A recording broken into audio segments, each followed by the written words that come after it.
So let's discuss on the very important topic for the multi-million laundering and counter terrorist financing to differentiate their customer, which is a risk-based approach, and it is the modern strategy for the due diligence. So the banks or the financial institution they are filter the customers on the basis of the risks like the low risks, medium risks, and high risks, and I'll explain you how they filter, what are the techniques they use. So let's start on this video. If you like my videos and my channel, please like and subscribe, so that will motivate me to create more such videos for you as per the industry standard and what topics are hot in the industry. So let's move on the next slide, guys. So what is a risk-based approach? And we also call it as a RBA. So the risk-based approach is a strategy where the resources are allocated based on level of their identified risk. So bank has certain mechanism or the certain things on that basis they will define the risks of each customer whenever the bank will onboarded that customer, and this thing will done on the process of onboarding. So certain risks will assign to that customers, and on that basis their threshold tuning or the alerts will generated by the bank, because some customer has high risks like political exposure person, or the person who's high income, or they define their salary is high, and so accordingly they decide, or the foreign country person, or the person whose geography area is in the crime area there the fraudulent happen, or the sanction reason. So this client the bank will consider risks, high risk customers or high risk entities. So the core principle for that it is an instant one size fit all approach. A strategy based allow the flexible and efficient applications of control and to monitor each of the customers. So that's why they do the risk based approach. And there are MIML, AIML techniques, artificial intelligence and machine learning techniques detect the anomalies and detect the patterns, but these are the different field, but this is the model technique that bank use by. And the key idea to use the risk based approach is for to focus your strongest effort where the threat and the highest threat is highest. So the bank will focus on the customers which we has the risk is very high. So that's why this is the key concept. So let's discuss on the customer risk classification, how the bank will do the risk classification for their customers. So basically bank has a three classification for their customers. One is a low risk, another one is a medium risk, and third one is a high risk. So what are the things they are considered, and what are the examples to classify these kind of customers? Let's discuss on that point. So customer with a minimum probability is of being involved in the illicit activity. So they decided the customer which has a minimum probability, they will be do the illicit activity or the criminal activity. So they consider they has a some factor, low income, or the occupation is that much not good. So while they are gathering the information, while they are opening the account, so these information collected, and on that basis they will decide the risk category of customer, require the standard and simple to due diligence things. Okay, for example, a long-standing customer with a stable and predictable financial history.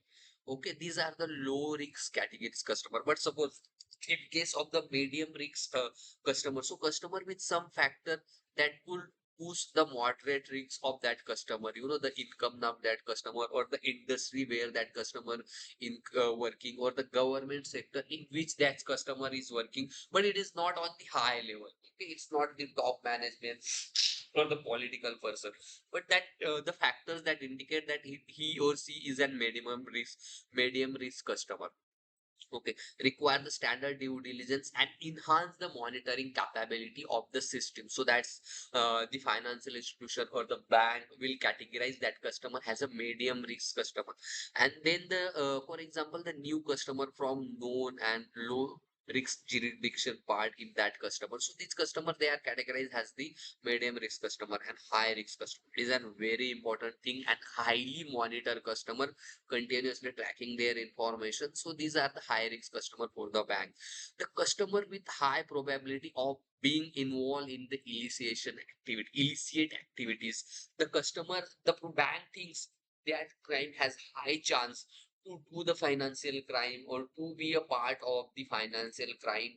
So that client bank will monitor, consider as high risk and monitor their each transaction, all these things require the enhanced due diligence. They take the enhanced due diligence from that customer and continuous do the monitoring and stricter control on that customer, on such customers. For example, the political exposed person, the person who are in the politics or in the government bodies, high level role, or the director, managing director, or the the political person. These are considered the high level risk customer, or the customer from the risk jurisdiction. If that customer is from high risk jurisdiction, so these will also consider as a high risk customer. So this way bank will do the classification of their customer. Let's discuss on the further slides. So the core principle in action. So what are the core principles that bank should do, to define such customers? So first one is the direct correlation. So there is a direct correlation between the assess the risk level and intensity of the checks as applied. So there is the correlation like a geography of that customer, or the location of that customer, the past history of that customer, or the news are going through that customers, the sanction leaks, word check list. These are that is there the correlation, or there is the fuzzy matching for that the customer. So that's give us some the principles. Then the low risk, its bank will do the simply due diligence SSD for this customer, and basic ID verification done for that customer, and minimum ongoing monitoring process will do by their transactions. They have the high threshold value. So these are the low risk customer that will define. Then the medium risk customer. So bank will do the standard customer due diligence thing. So collecting their more information from that customers and do the standard due diligence CDD. Okay, and the standard identity verification done for these medium risk customer, and regular transaction will monitoring that customers to the threshold value also minimum, and the transaction verify it is a valid or invalid. So such thing done by the medium risk customers. And then the very critical to manage this customer is high risk customer, but they have very high profile customers. So for the banks, and they have huge amount, they do the high level transactions. So enhance the due diligence for these customers. Okay, extensive identity and background checks will done by such customer, continuously monitoring done by such customers, screening of the source of fund and the wealth, where their fund is coming, where their fund is. So continuously screening will do entire, the link matrix, link analysis will done by the bank of such customer, where the funds is come and where that funds will go. So what are the links between that fund? So that's the link analysis will also do by the companies, and the transaction analysis will also do banks for the high risk customer, because it's a very important to monitor high level of high risk customer. And the continuous and real time transaction monitoring will also do by the bank, and they have some tools and logics in their system for the such customers. So let's move on the example of the risk factors. What are the examples that considered by the bank for considering there the risk factors? So first one is a low risk indicator. So reputable public company is and the low risk customers, or the established local businesses and individual and verifiable and the stable background, or some student, some the working woman, these are the low risk customer, they don't have the risks. But the high risk indicator are first one and most important is a politically exposed person, which they call as a PIPs. PHP is a very high risk person, and they continuously monitoring their transactions and their income.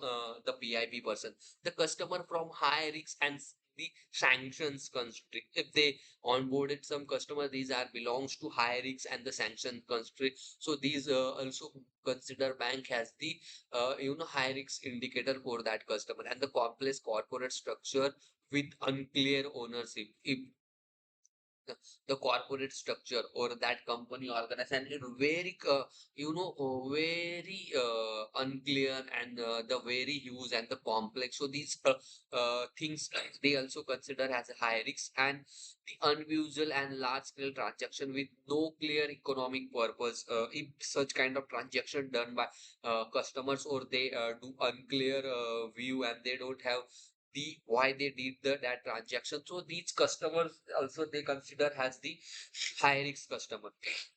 Okay, let's move on the next slide.